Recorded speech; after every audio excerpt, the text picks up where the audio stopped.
The rest of the Premier League can breathe a sigh of relief. Liverpool have finally lost a football game. Was it too many games, too much for ARNE boys at Selhurst Park today? If there was one game you was going to have, it wasn't Selhurst Park and Crystal Palace, having played so many games before it. Week in, week out, midweek games for Liverpool. ARNE Slot has already been bemoaning the fixtures. It was last week in the derby against Everton, the first game. They've got away with it a bit today, a 3 o'clock kickoff after their game against Southampton the other day. But this is what we were saying earlier on. Stupid mistakes like what Hugo Ekitike made in getting that red card. Could he have come on and made a difference in that game? Liverpool fans, want to ask you the question in this. Florian Wirtz, Mo Salah, what are these guys doing right now for Liverpool? Because they are just not at it at all. Yes, they will pick up goals. Well, in the case of Mo Salah, yes, but Florian Wirtz, talk to me about this. Are you starting to get a bit worried, or will it actually come good? I mean, look, let's be honest, you're splitting hairs. Liverpool have been unbeaten. Liverpool have been 100% throughout this season. But today, it did, looking at it from a neutral point of view, look like one game too many. They weren't quite at it. Palace hit them hard and hit them early. Liverpool's best player on the park today, 100% Alisson. And that man, honestly, saved Liverpool from being completely out of that game earlier on. His saves from Mateta, he had him in his back pocket, really, giving him the eyes on several occasions with great chances for Mateta and winning the day there. Fantastic goalkeeper. And Liverpool, honestly, without him, I don't know. I would say, and I'd go as far as to saying that Alisson is just as important to Liverpool as Virgil van Dijk and Mo Salah are right now. He's absolutely phenomenal. And definitely up there as the best goalkeeper in the Premier League right now, without a shadow of a doubt. And it's because of him that you actually were clinging on in that game and hoping you might be able to sneak the win. Because when Chiesa got that goal, by the way, was that handball from Mo Salah?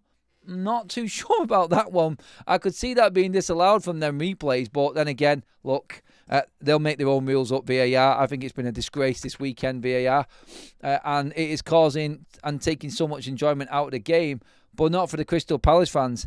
And before we get into Liverpool and where it sort of went wrong for him today, credit to Glasner and that Crystal Palace side. The second win of the season already against Liverpool, beating them in the Community Shield, now beating them in the Premier League. Crystal Palace, second in the league and unbeaten this season. The only team unbeaten in the Premier League. Who'd have thought that on deadline day when it looked like Mark Gahey was going to be off to Liverpool? They'd lost their best player, Enebici Eze. The season before, they'd lost, obviously, Michael Elise also as well. Players leaving left, right and centre. And no money and no funds at all for Glasner to work with. Almost ready to walk out of Crystal Palace because there wasn't anything else coming in. And bang, 6 games in, second in the league, unbeaten. Fantastic for Crystal Palace. Let's make sure that that's not forgotten in the game today, because they gave as good as they got. And they caused Liverpool endless problems. And unfit Alexander Isak, although he did have some good moments and he's getting sharper, but that's the point I want to get to.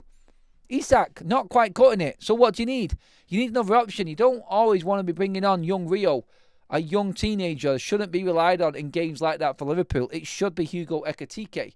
And that moment against Southampton has come back to bite that guy on the arse. He could have been having an impact in there today. And when they needed something a bit different, he could have made a difference, but he didn't. Moving on, the rest of that forward line right now, honestly, I think Gakpo, looking at it, is your most dangerous player right now. Wirtz, I'm not sure. We had that whole conversation in the week where he's come out and said he hasn't got time on the ball like he did in the Bundesliga. By the time he actually gets to that moment and making that crucial decision, he's that knackered that he doesn't make the right one.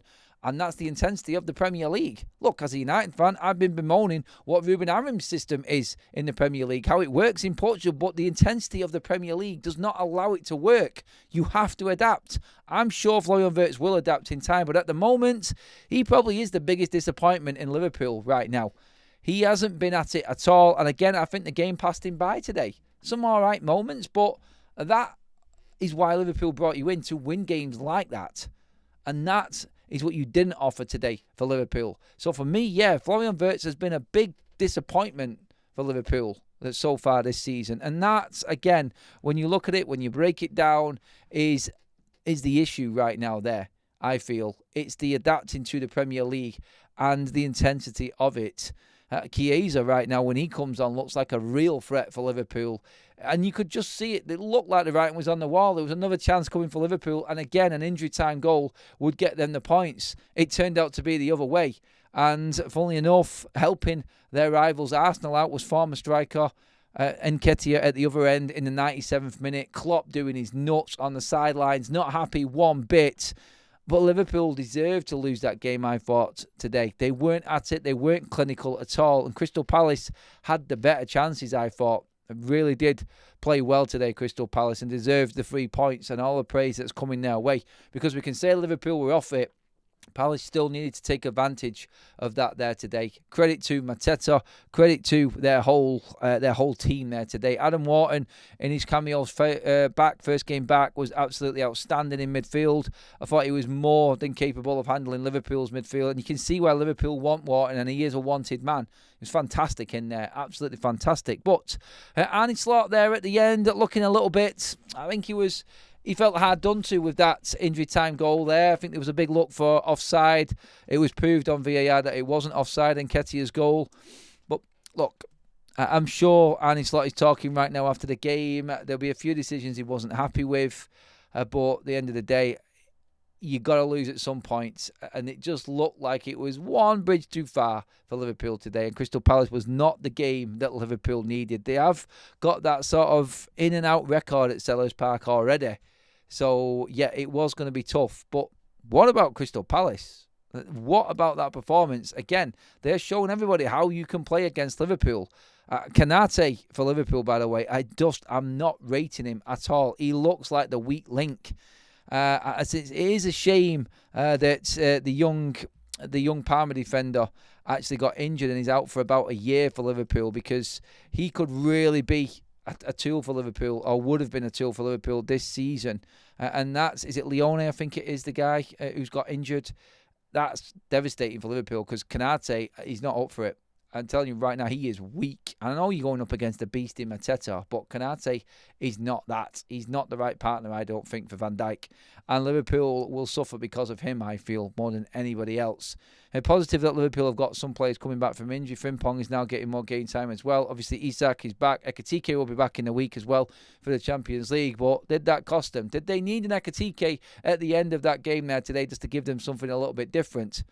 But credit to Crystal Palace. One game too many for Liverpool. They weren't quite at it today, and they got what they deserved, I think, in the end there, because Palace definitely created the better chances. Let me know what you think. Get into the comments below. Let me know what you thought of that game, everybody. Did Palace deserve it? Should Liverpool have managed to hold out for the draw?